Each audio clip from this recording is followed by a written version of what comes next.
نروحو المقادير تاع النيسلي كراميل. واش فيه؟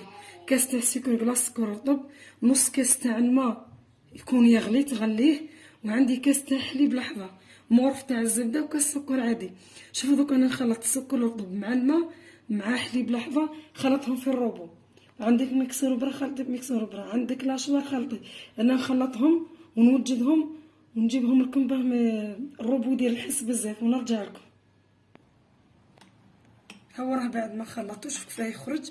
شوفي لاخاطر انا برك باه ما نديرش الحس، نعاود لكم. قلت لكم درت كاس تاع حليب الغبره حليب لحظه، كاس تاع سكر لطف سكر كلاص، ودرت الاخر نص كاس تاع الماء يغلي وخلطتهم مليح. شوفي ما عندك لا روب ولا اش ولا باطو واش ديري، جيبي لاخر قرعه وخلطي فيها.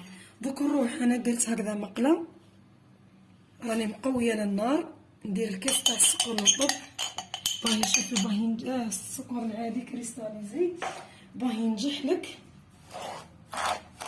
انا راح باهي ينجح لك النيسلي كراميل، راه غالي نخدمو في الدار والله غير يجينا خير من تاع المحلات. نحركو بهذه الطريقه، نبدا نحركهم. كما انا ما حبيتش برك ندير على جال الاخر الحس، على جال الحس تاع الروبو هذا مكان. نقعدو نذوبو فيه كي يبدا يذوب لنا على الحواشي، نبداو ساعه نقصو للنار. كي يبدا يذوب لي على الاطراف نولي نقصو للنار. شوفي انتي عندك طاوه قدره الشي اللي عندك ديري فيه. انا شتيت برك اليوم ندير في المقله. وقعدي حركي تذوبي السكر، لازم تذوبيه ما تخلي فيه حتى حاجه. شوفوا راني نذوب في السكر وصبروا مع هذه الحبيبات، لازم تذوب كامل وولي لنا كراميل باش نديرو المغرف تاع الزبده. شوفوا راني مزالني مذوبه، بصح لازم تصبري معاه، ماشي تقولي يا الوقت حكم لي الوقت ويديني الوقت. هذو الحبيبات لازم يذوبوا خلاص وباه نديرو المغرف تاع الزبده. كملي بهذه الطريقه نذوبيه.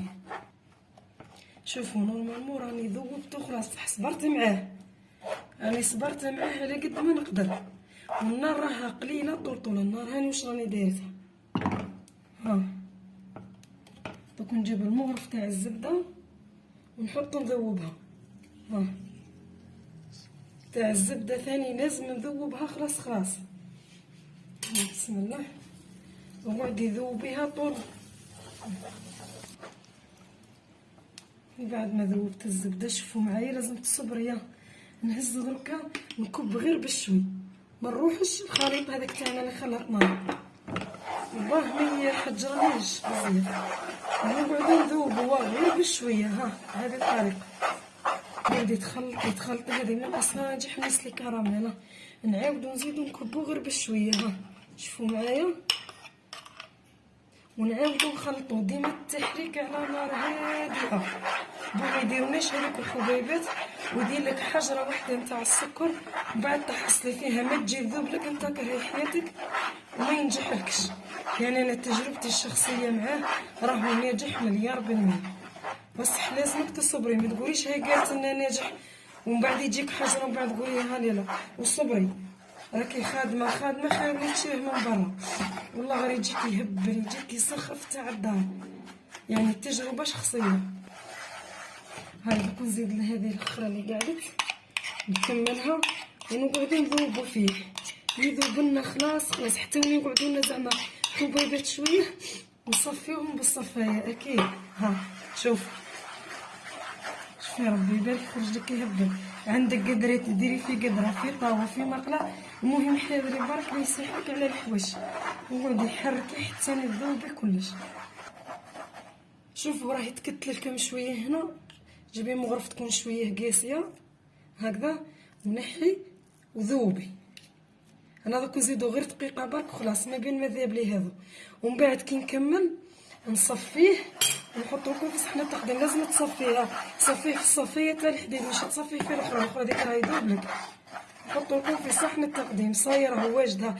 تقولي عليه خفيف بصح من بعد كي يبرد راه يجمد.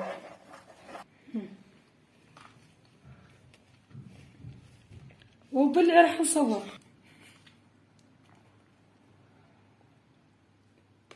هاني بعد ما وجدته هورا بعد ما وجدته شوفوا معايا كيفاش خرج ربي يبارك. بصح لازم تصفيها، لازم تصفيه. بصح تبعي المرح اللي قلت لك عليه. ما تنساوش الاشتراك في القناه، ولا ما تنساوش الاشتراك في القناه الجام. والى وصفه جديده، والسلام عليكم ورحمه الله تعالى وبركاته. بسم الله.